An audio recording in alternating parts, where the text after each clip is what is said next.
All right, hello YouTube. Welcome back to another video. We're going to be doing I'm just going to be doing an overview of my game. This is the best way I can think of explaining how to do positioning, how to play objectives, sieging and defense. Just a general overall thing. I'm going to go through one of my past games because this is the only way I can think of doing this. So where it's like taken seriously, so you can see a general thing of kind of what's happening, and like you can see from a top end of like how I'm thinking, how I'm playing the game, and stuff like that. You can take this into season 11. It does not change from season 10 to season 11. So it's just an overall general thing. The ultimate guide, season 11 ultimate guide. You guys should check out that video. That's a general thing of what's happening, how to play the, like, very neutral, easy to get into. This is a more in-depth guide on this. And yeah, let's get right into it. So this is my, okay, we have already, right, okay. So this is my games versus, I guess applause. Okay, cool. So this is my games versus, I believe Mambo at Worlds.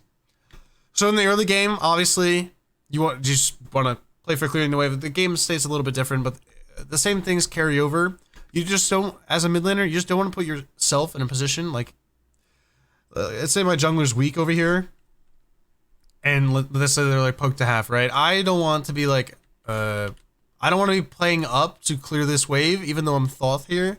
I want to be up in their face and clearing the wave. So, because he's poked out, he got poked out. Actually, he's full health. That was the wrong game I'm thinking of. But I'm a little poked out. The Dodgy has kill pressure on me, and there's a chance that Scream can't kill. But because I'm Thoth here, I'm always going to look to just clear the wave with my 1-3, so I'll be standing probably around there and looking to clear the wave. So this guy has no kill pressure on me, where a Willix Thoth, so our early game pressure is really strong. So you just want to know your matchups. Matchups are really, really important. And just go from there. And then play your fights strong. Like when you're strong and stuff like that. So as Thoth, it's a little bit of a different situation, but poking down the other mid laner and using your range as an advantage is definitely a very important thing overall. I'm backing here. So there, for example, there is a wave coming. So it's not technically the best back, but I'll make it in time because he's only level 3 to clear the wave. So this is a small thing. So he's only level 3 to clear the wave. You can carry this over into anything because he's just level 3. He can't really clear this wave fast. So I can back there early on, knowing that I have a 700 gold down here, which I can buy my tier 2 item, which then helps me clear.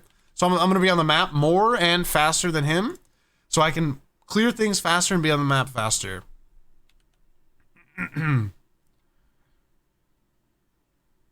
So this allows me, obviously, as you can see, I can clear a lot faster. Now he's coming out of base, so he's on the flip end of this. And I'll have clear pressure over him because now he's coming back second. So I full clear this wave, and now I have the choice of which way I want to go. I'm going to go here because these camps are spawning soon. Both of these, so I can play contestation, which allows this guy, he has to go this side.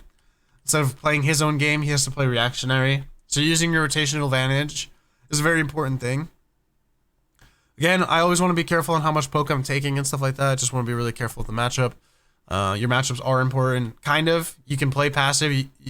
A lot of the time, as a mid laner, there's not really punishment for sitting right here on your tower line and then letting them clear if you're in a losing matchup, letting them clear, let the wave come into you, and then you just play to kill the wave down here, and then rotate second to wherever you want to go. Just be vocal of when that's happening. You can kind of skim through that. Trying to see if I can see a general... Okay, so like this, for example, I see, not at this point in the game, it's kind of too early to look for that. So this, for example, I see this Dodgy pop up on this ward, right? The Dodgy's right here on my map. Or not right there on my map, but she's right there, right? So obviously I'm going to call this out that she's rotating over. She sees it on the ward. Even if you see it on the ward, just make sure you're calling that stuff out. It's just important. So if that guy is going to commit to that rotation, there's not really a point of me to lose this wave and then follow that rotation. Because Scream's not here to even catch this wave. If Scream is down here, and I'm stronger than Scream, or my jungler at this point, it doesn't matter. I'm going to then rotate in and help. But the blue's obviously not up at this point, but... And then Scream is going to cover my mid lane option. Or the jungler will cover your wave. You just say attack middle lane. And then you can rotate in. I'm not that strong right now, so there's not really a point. Again, I talked about power spikes in one of my videos. I'm just Book of Thoth here. I'm not the strongest person on the map. So there's not really a point of me rotating into anything and putting me in a bad spot. So you just want to be really careful of that stuff. So here, for example, I know there's 3 people in my lane. Here, let me go back here.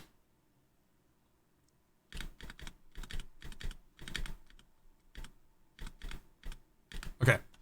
So there's 3 people on my map right now. There's 3 people. They're trio splitting this wave, which is really bad. It's really bad for their mid laner that we're trio splitting. I'm not at any kill pressure where I'm standing right here. I'm just standing on this tower line. If they decide to dive me, I have bees. It doesn't matter. If they dive me at this early on, they're going to die for it. So I don't care about that at all. So this guy has no kill pressure on me. This guy has no kill pressure on me. So I'm pretty safe to just push up to like right here and won the wave. So it's just about knowing knowing what your opponents can do to you, because they're looking for obviously a gank. That's why he's here, and he's here. They're looking for pressure on me to either burn my bead, so I'm a perma kill target for the Daji, but it hurts the mid laner now that they're trio splitting. So this is pretty bad for them. This is actually I remember I called out that this is bad for them. They're just trio splitting for no reason. They don't go anywhere aggressively. They walk right here. So this, for example, I actually know I'm pretty strong for this. This Daji's not the strongest character right now. I think she has her tier 1 item at this point, but it's not a big threat at the current point. So instead of, a lot of people would walk this way and walk in aggro. If you walk this way knowing that there's people on that side of the map, the Daji that's probably right here and the MILF that's right here, probably because they're playing aggro, are just gonna look to kill you. And then you're the target, the fight hasn't even started, and then this whole thing can never even happen, right? So I'm strong for this point, and so I rotate in. My kill target's not going to be the tier ever because the tier is just unkillable. So I call to go into the Daji because the Daji is the actual killable. Starting the fight on the Daji that has the kill pressure on me as well is going to be really important. That is an important thing. The people that can kill you, the people that can kill you or make your job really hard is the people that you want to initiate on first. I see a lot of people that would just walk in here because the tier's in front, and they would just walk in and hit that tier. Like people just walk in, won this guy, and just walk in. So for me, I'm starting my fight in on this Daji, pre-charging my ult, because I know I'm strong, and I'm looking for this Daji to get as much damage on her as possible to make her game really hard for her to play. And then again, about chasing kills, that's kind of a chase, but not really, because we're never going to get the thing. I know my team can catch her, but I need to make her so she can't blink. I need to make it so she can't blink. So I chase that, poke her out so she can't blink, and my team can cover the kill. Obviously, the wave's crashing, so I tell my support to go over here, clear the wave, so there's not a net negative. He doesn't kill the wave. I think he tagged it and walked away. Now I'm really strong on the map. I'm very strong. That's like a really good spot for me. The Daji's no threat of me because she doesn't have ult up. Always stacking buffs together. This is so important. I see people still not doing this. Stacking the buffs together and doing them with the jungler. That's just a lot of farm missed if you do not do that. So I play for poke on my opponent there instead of playing for wave. Just a thought thing. It depends. You're playing matchup. So poking is going to be more important than anything else. So keep that in mind. Again, I'm not the strongest person on the map right now. I'm not full stack Book of Thoth. That's my spike. I'm playing for that spike. Not full stacked. Playing for my flat pen spike. Once I have flat pen done, my second item done, that's when I'm really strong and I want to start playing aggro. You'll see me probably play a lot more aggro. Abusing my spike, I think, again, that I've talked about in my other video, that people just don't do is abusing power spikes and try to make plays too early or make plays too late. As you can see as well, I'm always looking at my scoreboard and I'm looking at what items people have. You always want to be pressing tab and having all the knowledge. So that's why people actually complain about this, that I spam tab a lot.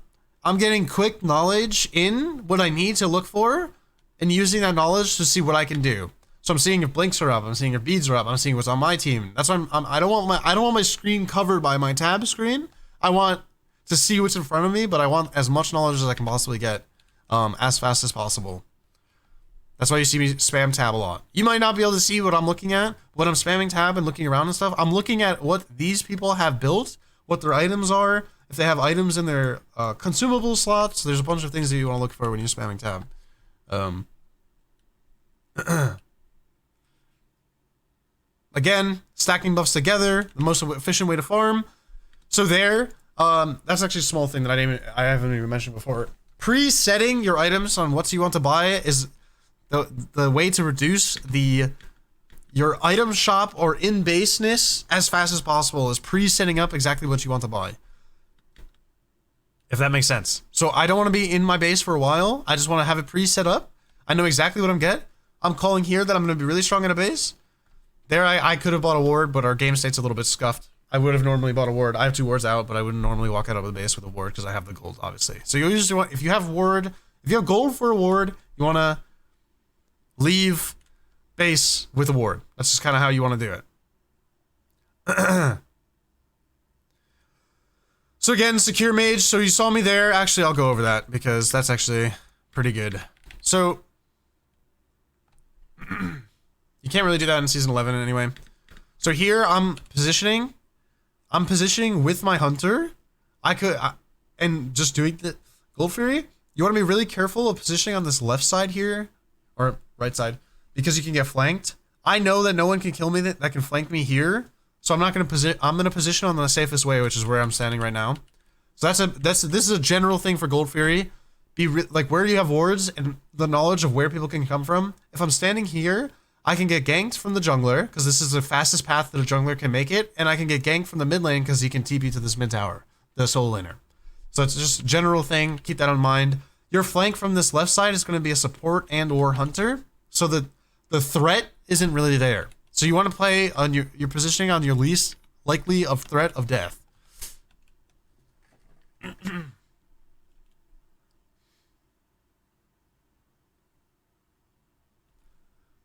I'm probably not going to go over my thought process on that goes in. Maybe I will. I'm using this video as a general guide because obviously there's no pro league for season 11. This is just like a general like thought of what you want to be thinking about in mid lane, everything like that. Positioning, objectives, sieging, power spikes, everything like that.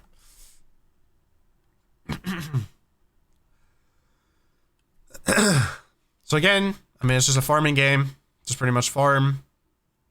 Call out whoever you see, ping it on the map so people have the same knowledge as you. Again, positioning over a wall. Don't want to put myself in a bad spot where I can get ganked or going on or anything like that. So I actually get engaged on here by the tier. I knew that would happen. Here I'm just playing long range mage. I think we end up taking this fight. Okay, we don't. This is a different fight, but I'm at no threat there from the tier. The tier doesn't have his blink up, so I don't really care about dashing in there. He has no threat of killing me, so it's fine to get poke out and try to force him out or make his game a little bit harder.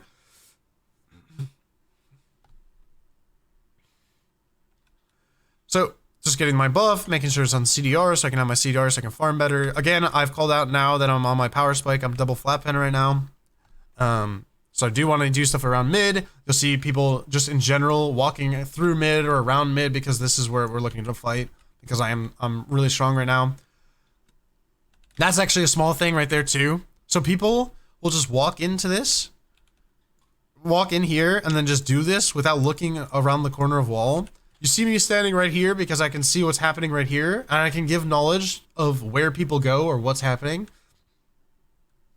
If there was no creeps right here, for example, I wouldn't really know where this Sobek went or this MILF went, right? If I don't have a ward here or down here.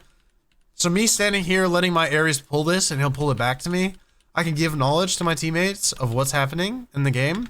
So right here, we don't see him on the map. I have no clue where this guy could go. This guy could go left or he could go right, right? No knowledge, no where he can go. He could go a top way, he could go bottom way, he could go aggro way this way. There's no knowledge if I don't look. A big thing standing right here and doing this and looking, that's just so important overall. So there I can call out he's going bottom right. My solo laner and or jungler will have the info of they're playing aggro. They might be looking for something here because we saw the dodgy on the right side. So it's general knowledge on what can happen. So I'm poshing a rotation. My rotation isn't strong. I believe I called that out. I'm trying to farm out my Mirrodin. I play for this next wave, clear this wave, back for Mirrodin. And I'm like, okay, guys, we can do gold, we can fight, we can do whatever we want. Just make sure it's around me.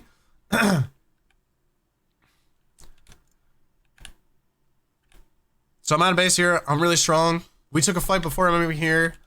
unfortunately, this is a big thing as well. This isn't really on me. We're taking a fight before I'm even here. Like, look at where I am and look at where they are. I'm not even there. I just came in a base saying I'm strong. So they took a fight before I can even help or do anything in this fight. So there, I'm positioning, playing for the Daji where she can go. She can either go down, that's her only like real option, or she can go up, and I probably just instant sniper as she goes up. So, and her path is covered there. So I'm covering the options of where her path can be, prepping that I know that she can only go down, and that's about it. Again, I'm a secure mage. I have Mirrodin. I'm playing zone up here. Can I go back here? Nice. So they can do gold. I'm gonna play zone on this Sobek, so he can't just like walk in for free. And then this MILF that's coming around the corner, she's gonna go this way. I'm just playing zone, fake ulting for fake threat, and then people can't just walk in for free. It's just important to create that zone and create that fear in players, so they can't just walk in for free and I can secure for free. There, I mean, I try to kill the Sobek there. A little bit greedy, but if I get that kill, that's a good momentum swing. The tier just wasted his TP. He wasted his blink there. I don't have the beads. Risk versus reward play. Which is fine to take. You can do risk versus rewards. Make sure you're not messing up. I'm really strong, so me dying there is actually really bad. So technically speaking, that is a bad play overall.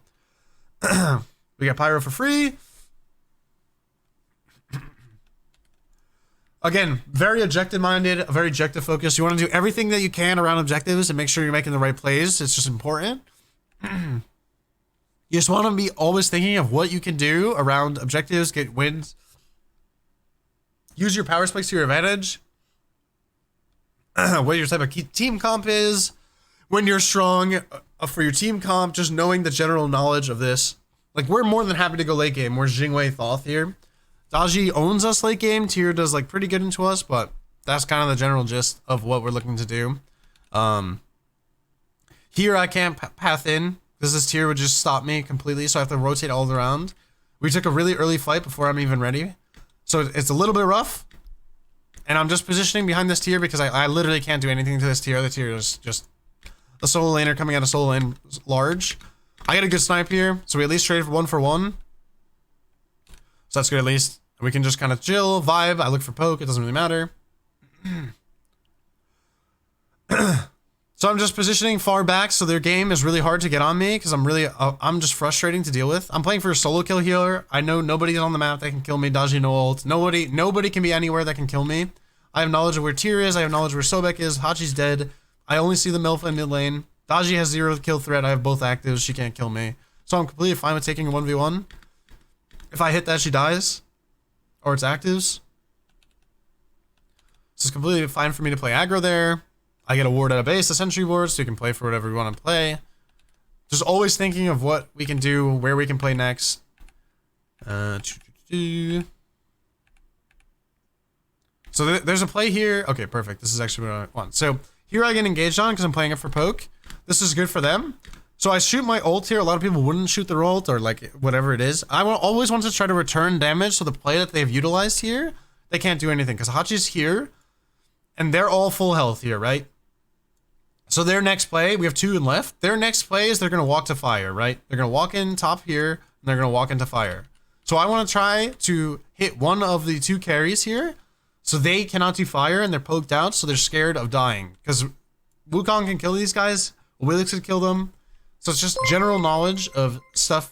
Like me returning that damage there, basic solidifies. They cannot walk into fire and do fire if they want. Thanks.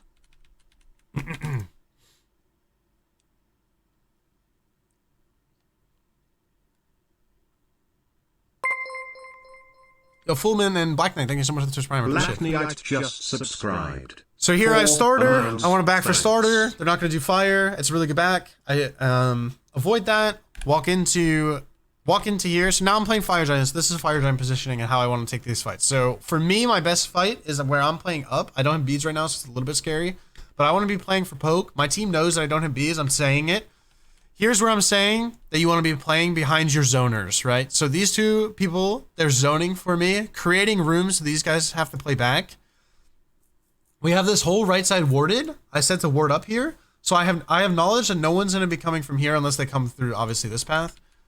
So So my knowledge here is really good. So I'm going to utilize this knowledge, and I'm going to play this left side where we don't have any vision, because no one's on this side, right? No, there's no vision here. So I'm going to play on this left side here and look for poke on all these people that I can see and they're creating zone for, because I'm free to do so, right? So it doesn't affect me. I have knowledge of where this Hachi is, so now our play is going to be Hachi, because that's the most damage that's the most damage potential I have on a target, is going to be that Hachi or the MILF. So I found that. My game state also, you can type this in. This is not a competitive thing. If the only person that can threaten you, or the two people that can threaten you, just type it into the game and tell the people that can deal with them to look for them, right? So this game, this Daji is the biggest threat on the map. This tier is like whatever, he'll burn my beads or whatever, he can't kill me, it doesn't matter. This Daji is the biggest threat on the map because he can kill me and he can threaten a kill on me. If this Daji gets on me, it's a problem in the fight. If the Daji doesn't get on me, it's not a problem. So we're always hunting. People are going to be always looking for where this Daji is so I can play the game. Obviously, I can't position like an idiot, so I'm going to play back and behind my team. I just need to know where the Daji is. That's literally the game plan. Let me do what I want to do. Play for poke, be annoying, be a thoth, and just play for poke and make it frustrating for people. There I get caught, so it's unlucky. This Daji's literally gunning it for me, hard diving me. The tier found, I don't even know where this tier came from, but I mean, unlucky. I think I played 2 up for this, so I think I played. This is bad for me. I think, yeah, they're on fire. It's not that low. Yeah, this tier just appears here, and he just insta blinks on me, I think, as I turn the corner. Yeah, so that's just unlucky. I shouldn't really path here. I mean, Zap and I are super split, so I'm really far away from my hunter. They are on it, so I do have to threaten that I can steal this because they don't have a secure mage.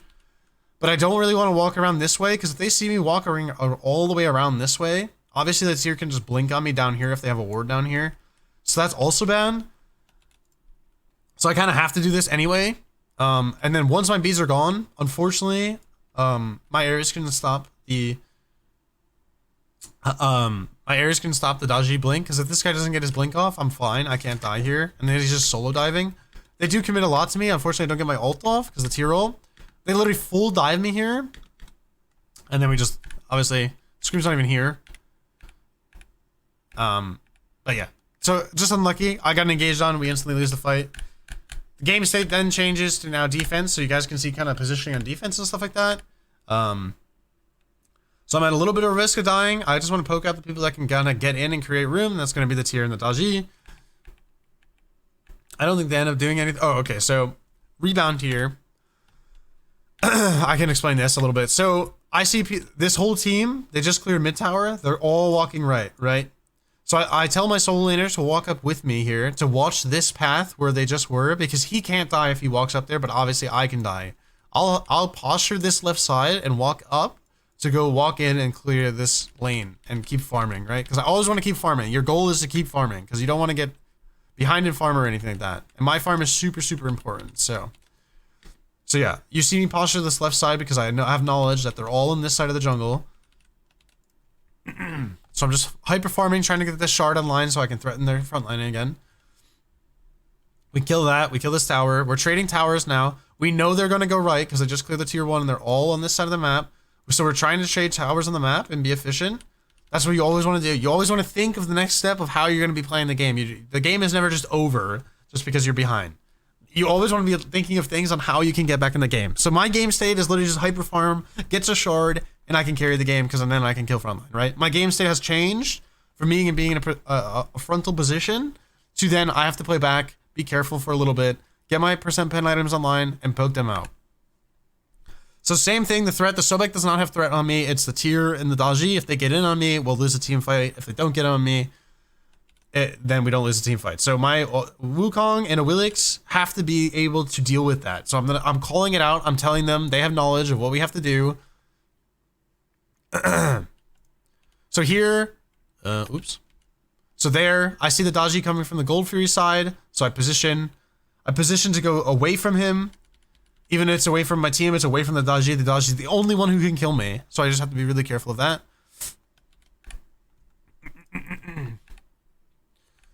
Okay, so we can go over there, this little thing. Okay, so obviously now we're playing recovery. We're walking over wards guaranteed to get into here, right? So we're basically just throwing bodies at the fire giant pit to make their life really hard because they don't have They don't have a secure mage, right? So there's secure on Fire Giant is going to be really hard. So we have one flanking in from TP. Scream's just running by this tier because he has no threat on him, and Zap's just running in, right? So we have all these people running in, creating threat on their carries to make it really awkward to secure, because the dodge is also seen. So this is really good for us because it's the only tier that can zone me right now, and the tier I can just walk by, right? So the tier gets owned. He's just insta dead because Scream and I can actually, or the Willix and I can actually kill him. So I'm positioning here. Now, this is nice for me. I get a double stacked ult. I'm just running at them with my ult because that's the biggest threat on the map right now is my ult, right? So I'm going to utilize that to my advantage. Play for kill. I hit everybody, hit the Sobek. And here I'm playing Pillar because it's Hachi. I can play Pillar, his ult cannot hit. I want to stall this Hachi as long as I can so people can come back into the fight and get to this Hachi potentially, right? There's Daji still up, but I want to threaten the Hachi because that's the most important person because he can actually siege. I get pulled by Daji ult, unlucky, I'm dead. Unlucky. Daji moment. That's basically why, like, the biggest thing is that Daji does not hit me because if she gets on me, I'm dead every team fight. It's just counter thought. So you just have to play the team fights a little bit different. So it's a dead equal game. You're basically just playing the map, running around, trying to farm up, do what you can do. So this, I have knowledge here. So here I have knowledge of the Daji. So the only way, because no one can get on this Daji over here, right? I know Daji's coming from this side, and we have seen like the Daji on the map, right? So we know that she's right here. I didn't expect him to play this slow because he has knowledge of where I am. So I didn't want to shoot front. I wanted to shoot this Daji because I one-tap this Daji, and she's around here. Obviously, I just can't see her. I thought she was going to play this a lot faster. So I was just going to one-tap her. And he's never 3'd in. So I'm full charge ult. I don't want to cancel my ult or it's not a threat on the Daji. Once I cancel my ult there, I'm just dead to her. So I'm full charge ult. I want to carry my ult out. I want to carry my ult out into her. I thought she was going to either blink on me there or 3. And I would just one-tap her. Because she does end up going this way. If her best play is to blink on me right here. So I try to predict it. Because once I reset my ult there, she's never dead. So I have to commit to full charging my ult. And that's how you deal with like counter matchups like this. Her play is to blink on me there, or she could have just ulted, it didn't really matter. If she ults, I mean, I'm cooked anyway. If she pre-blinked, she's just insta-dead there. She's insta-dead. That's the most likely spot, in my opinion, where she would go. So I pre-shot my ult there, because she would just blink into it. And unlucky it didn't work out, but yeah. I think we can play a defense here. Do we play defense? We do play defense. Do we play defense? We don't play defense. Okay. Let's just go into the next game. I'll go into sieging, because we didn't do any sieging that game. We won that game. Okay, we'll go into sieging here. We'll swap games and we'll go into sieging because I haven't talked about sieging yet. People were asking questions about sieging and stuff, so. So for sieging, this is obviously a little bit different on Baba, but your position, like, you're a mage, so you want to play poke. This is kind of where your hunter will kind of stand behind you until we walk in to start hitting the Phoenix. You always want to be behind your frontliners that were walking in. This is a Thor setup, so he's going to play for a wall on somebody, and I'm going to look for poke off of that, so I'm playing off of CC that we can do. They have no threat on me here. They have a rat, they have Wukong, they have rat, they have no threat on me, right? So I'm not scared to walk in here. Their in is terrible. It's just terrible to kill me or threaten me. So I can play for poke really easily. So I basically, as the mage, I'm going to walk in, try to play for poke on anybody that is in range of me, not overstep. So I'm never overstepping this line, right? I don't want to go past here. And once they're poked out and I use my abilities, my goal then, I'm going to swap over to hit this Phoenix. So different circumstance, if they are contesting and it's close contention and jungler is here or solo laner's here, I want to try to throw my abilities over here from behind the Phoenix and stuff like that. Allow my hunter to walk in, which is probably be around this side. They'll be around kind of where I am, but a little bit like backwards, right? I'm going to play behind then, and I'm going to look for peel on the hunter, or I'm going to look for the poke over here. That's kind of how you want to siege. You want to peel for your hunter so they can get the Phoenix, or you want to make room for the hunters so they can get the Phoenix. It's either or, it doesn't really matter. I think we do it here. Yeah. Okay, this is actually a perfect example. So here they have a little bit of threat. They have an in, whatever. Zap gets poked out here. They look for a double blink or double engage on Zap because that's the person that can actually get the Phoenix is Zap, right? So my goal from poking and everything, I turn instantly. Unfortunately, I get pulled in or whatever. He's getting engaged on. He says he's living. This is a little calm difference. He says he's fine. He can't die. So I can just get the Phoenix while he's doing, you know, his live thing. So I don't need to focus on turning or hitting anybody else. I can just focus on hitting the Phoenix and poking people down. And I'm always going to be trying to play with my Hunter. I'm always looking at my map. I'm listening to what they're saying. I'm trying to always just play with my Hunter so my Hunter's not dying. I'm always near him. You'll see I'm always kind of near him. Not in range to get hit by both, but in range to peel him if he needs peel and vice versa. If I need peel, he peels me. So I always want to try to run towards him or run towards my tank. It doesn't really matter. So here I'm just playing with my front line. I'm playing poke. I'm making room for Zap here. For me, it doesn't matter. I have timeline. But yeah, I can tank this. I'm not really killable. I'm not an unkillable thing. So that's kind of sieging in general. You want to play with your Hunter, play peel for your Hunter because the Hunter's the most damage on the Phoenix. Or you can play it to make room. It depends on the character that you're playing. And then obviously just don't overstep and make sure that you're playing with your front line. All right, cool. And that is the end of that video, guys. I hope you guys enjoyed. Don't forget to like, comment, and subscribe. Check me out on twitch.tv/Venenu_. I stream all the time over there. And I'll see you guys in the next one. Bye.